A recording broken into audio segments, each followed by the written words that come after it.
Donc bonjour et bienvenue à tous, bienvenue sur Boita, la chaîne qui parle d'audiovisuel, de cinéma. Voilà, je vous présente des films et des séries, et puis je vous partage des courts-métrages, et puis aussi on parle de l'actualité du cinéma. Et aujourd'hui justement, on se retrouve pour parler de l'actualité du cinéma, à savoir les 5 films que vous pouvez aller voir directement dès aujourd'hui, et bien au cinéma. Et donc voilà, on est en décembre, on vient de commencer l'Avent, d'ailleurs vous avez vu peut-être que j'ai mis des décos de Noël, et donc je me suis dit que pour bien débuter ce mois de décembre et l'Avent, et bien je me suis dit que c'était bien de faire un petit point sur les sorties et ce que vous pouvez aller voir au cinéma en ce moment.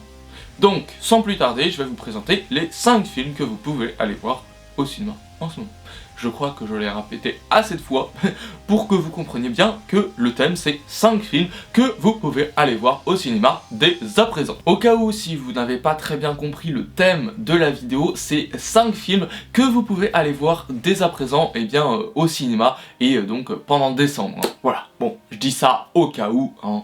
On sait jamais, si jamais c'était pas très clair dans votre tête. Et à la fin, il y aura un petit bonus, donc voilà, il y aura 2 films bonus, plus des séries dont je vous parlerai un petit peu, mais bon, je vous en dis pas plus, vous verrez bien à la fin. Donc restez bien jusqu'à la fin. Et bien sûr, les films sont classés de ceux qui m'intéressent le moins à ceux qui m'intéressent le plus. Et donc on va commencer par le 5e film dans l'ordre de ma préférence, à savoir Aline. Donc Aline, qu'est-ce que c'est? C'est un biopic et un drame qui est sorti le 10 novembre 2021, qui dure 2h06 et qui a été réalisé par Valérie Lemercier. Et c'est un film français et qui récolte 4,1 étoiles sur 5 pour la presse et 4,0 pour les spectateurs. Sur 5 hein, toujours, et puis selon Allociné. Donc au niveau des acteurs, on va retrouver donc Valérie Lemercier, on va retrouver Sylvain Marcel et Daniel Fichot. Alors pour le résumé, de quoi ça parle Aline? C'est tout simplement le biopic de Céline Dion, donc voilà, cette chanteuse qui est originaire du Québec.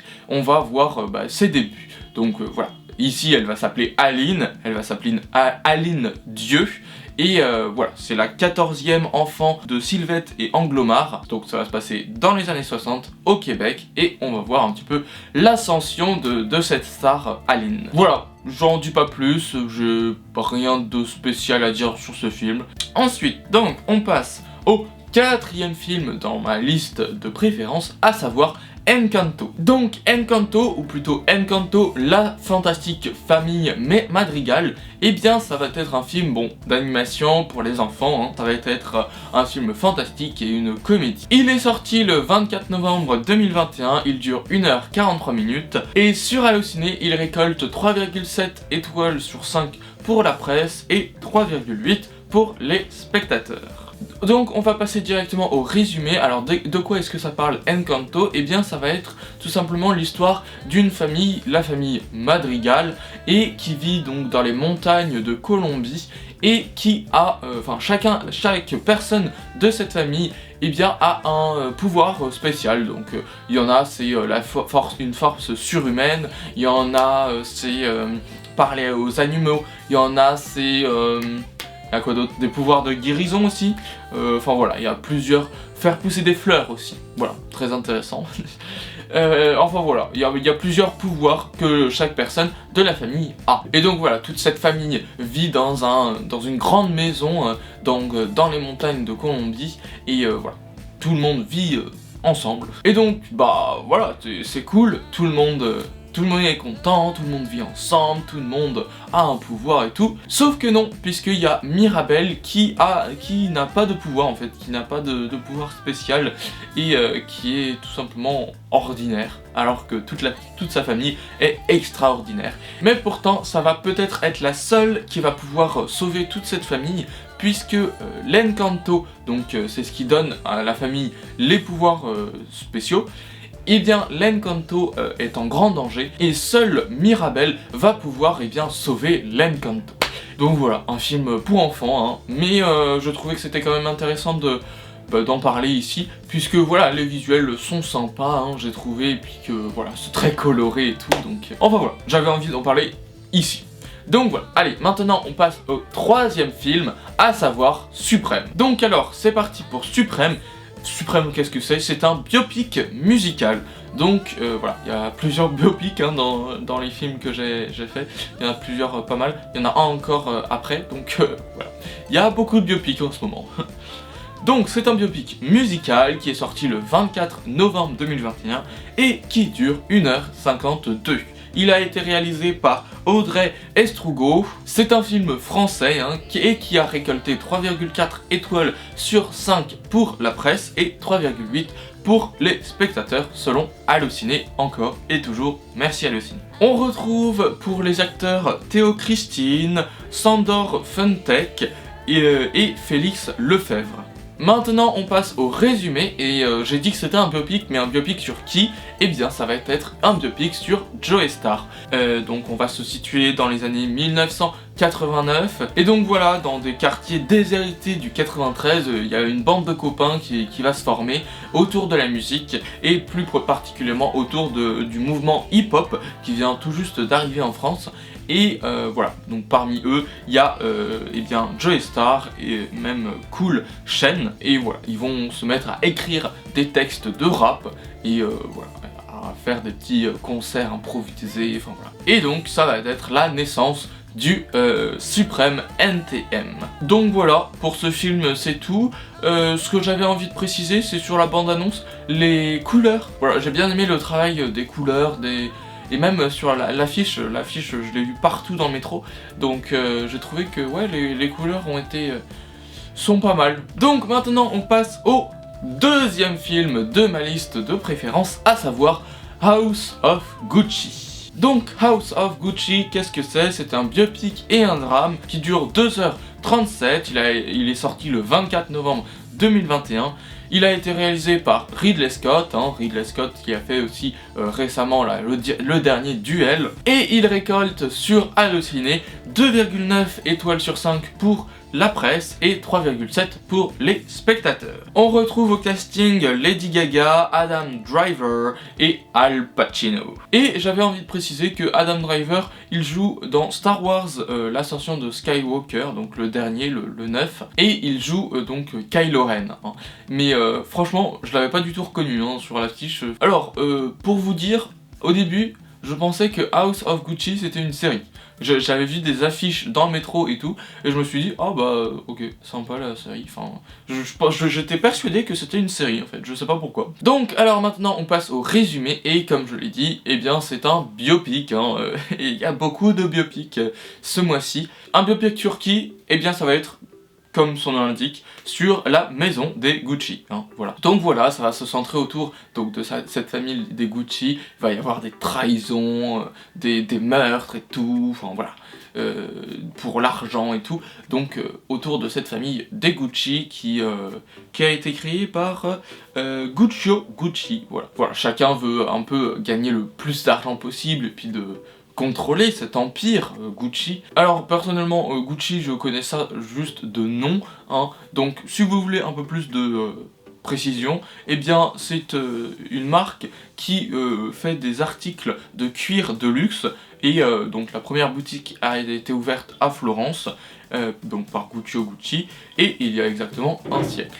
Voilà. Donc voilà, un univers autour de la mode, de la haute couture et tout.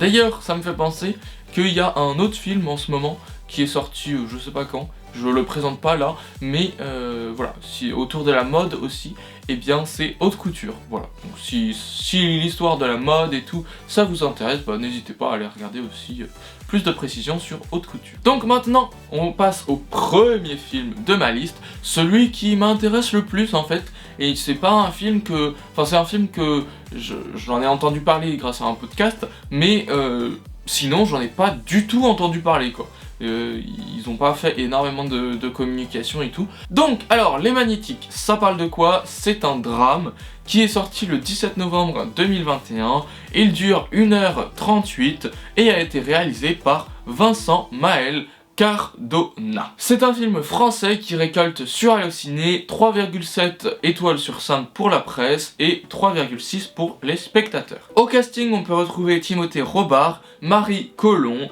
ou même Joseph Oliven.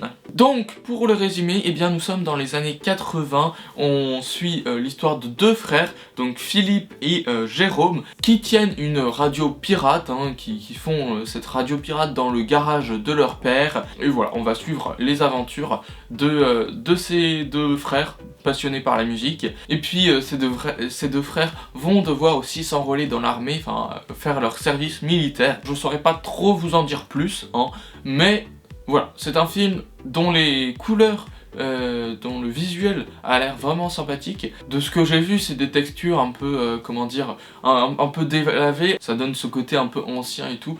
Et je trouve que c'est plutôt beau. Donc voilà, on a fini avec les 5 films que je voulais vous présenter, mais il y a toujours 2 films que je voulais encore vous présenter, bien que ils ne soient pas encore sortis.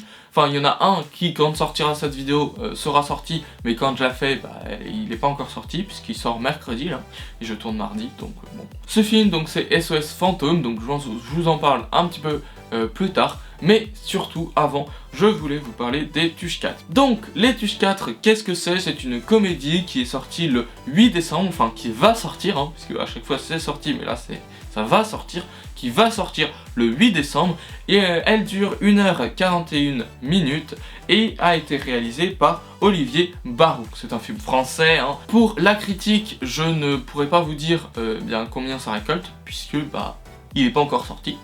Au casting, on peut retrouver, bah, pour tous les tuches, hein, Jean-Paul Rouve, Isabelle Nanty, Michel Blanc, enfin voilà. Donc pour le résumé, en fait, ça va être bah, la famille Tuche qui va fêter Noël, et voilà. Non, ça s'arrête pas là, hein. Mais donc voilà, en fait, il y a le père Tuche, donc je sais plus comment il s'appelle, hein, mais il y a le père Tuche qui va vouloir racheter, eh bien, une fabrique de jouets, puisque bah, c'est la fabrique de son enfance, ou je sais pas trop quoi, enfin voilà, c'est une fabrique qu'il connaît bien, et donc bah, cette fabrique a arrêté complètement de fabriquer des jouets, et il va vouloir la racheter et la remettre en état de marche, quoi. Bon, un film qui me passionne pas plus que ça, hein. Alors, ensuite, on va parler de SOS Fantôme, puisque voilà, c'est celui qui va sortir demain mercredi 1er décembre, quand je tourne mardi, donc voilà.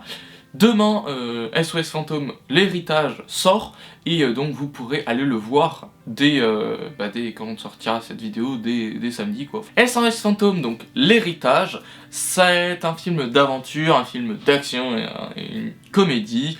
C'est un film aussi fantastique, hein, qui est sorti, enfin qui va sortir du coup, mais qui est sorti quand vous verrez cette vidéo, bon vous avez compris, qui est sorti, bon, le 1er décembre, et il dure 2h04 minutes. Il a été réalisé par Jason Reitman. Pour les critiques, je ne peux pas le faire, puisque bah, quand je tourne cette vidéo, il n'est pas encore sorti. Donc malheureusement, je peux pas le faire. Mais par contre, pour les acteurs, eh bien on retrouve Carrie Coon, Finn Wolfhard et McKenna Grace. Si vous savez pas, Finn Wolfhard, c'est l'acteur de Stranger Things, voilà, Mike Weller. Donc pour l'intrigue, eh bien ça va être, on va suivre une mère célibataire et ses 2 enfants qui vont découvrir, enfin voilà, qui vont s'installer dans une petite ville et qui vont découvrir, eh bien, l'héritage laissé par leur grand-père. Donc voilà, la voiture SOS Fantôme, enfin voilà, ils vont reprendre le flambeau en quelque sorte. Enfin. Et donc maintenant, comme promis, on va parler un petit peu des sorties de séries. Donc je ne vais pas du tout développer, comme je fais pour les films, l'intrigue et tout. Je vais juste vous dire que, eh bien, il va y avoir la Casa de Papel, la saison 5, enfin la partie 2 de la saison 5, qui sort donc le 3 décembre, c'est vendredi je crois. Donc ça sort vendredi 3 décembre, là, cette semaine. Et donc voilà, quand vous verrez cette vidéo, bah, ce sera déjà sorti, vous pouvez dès à présent le voir. Voilà, la saison 5, les derniers épisodes de la Casa de Papel. De la Casa de Papel. Et d'ailleurs, je vais faire donc samedi prochain une présentation de la Casa de Papel, puisque bah voilà, ça sort vendredi, donc eh bien samedi prochain, je vais faire une présentation je vais regarder les épisodes et je vais vous faire ma petite critique, ma petite présentation de ces derniers épisodes et puis de la série en général. Donc ensuite, on passe à Lost in Space. Alors, je sais pas si vous connaissez cette série, elle est pas si connue que ça, je crois. Mais voilà, il y a la saison 3 qui sort le 1er décembre, donc demain. Lost in Space, qui est une série que j'ai bien aimée quand même, donc n'hésitez pas à aller la regarder. Et c'est la dernière saison, donc voilà, il n'y a que 3 saisons, c'est pas très long, hein. Ensuite, on passe à la dernière série, enfin la dernière sortie de série dont je voulais vous parler, à savoir The Witcher. Et ça, c'est une série que je pense tout le monde a déjà au moins entendu parler. Donc la saison 2 de The Witcher sort le 17 décembre, voilà, 2021, là, c'est dans quelques semaines. Voilà, c'est dans 2 semaines, donc bon, voilà, vendredi 17. Mais The Witcher, ouais, j'ai pas spécialement aimé. L'univers, j'ai trouvé que ça ressemblait un peu à Game of Thrones, quoi, mais en moins bien. Mais à voir ce qu'ils font dans la saison 2. Je dis pas, peut-être que la saison 2 sera vraiment bien. Et d'ailleurs, vous pouvez aller regarder juste là ma présentation de The Witcher. Donc voilà, j'ai fait une petite présentation de The Witcher. Donc si vous voulez plus de détails sur ce que j'en ai pensé et tout, allez-y, c'est juste là. Donc voilà, cette vidéo touche à sa fin. Je vous ai parlé de pas mal de films et de séries dans cette vidéo, hein. J'espère que ça vous aura aidé à voir ce que vous allez voir au cinéma, ou ce que vous allez voir comme série. Il y a pas mal de choses. Alors en film, bon, pas forcément hyper intéressant. Mais pour les séries, voilà. Il y a au moins 2 séries sur 3 qui, je pense, vous intéressent. Nous, on se retrouve samedi prochain, donc comme je vous l'ai dit, pour une présentation de, plus particulièrement de la saison 5 de La Casa de Papel, mais aussi de toutes les saisons et de toute la série. Et bien, à samedi prochain, 18 h comme d'habitude. Et d'ici là, si vous voulez ne pas rater les prochaines vidéos, et bien n'hésitez pas à vous abonner, puisque c'est juste là. Et puis, vous pouvez aussi aller regarder ma dernière vidéo qui se trouve juste là, ou même la vidéo suggérée qui se trouve juste ici. Voilà, je suis pas hyper bien centré. Enfin bon, allez, à samedi prochain, moi je vous dis à plus pour de nouvelles vidéos.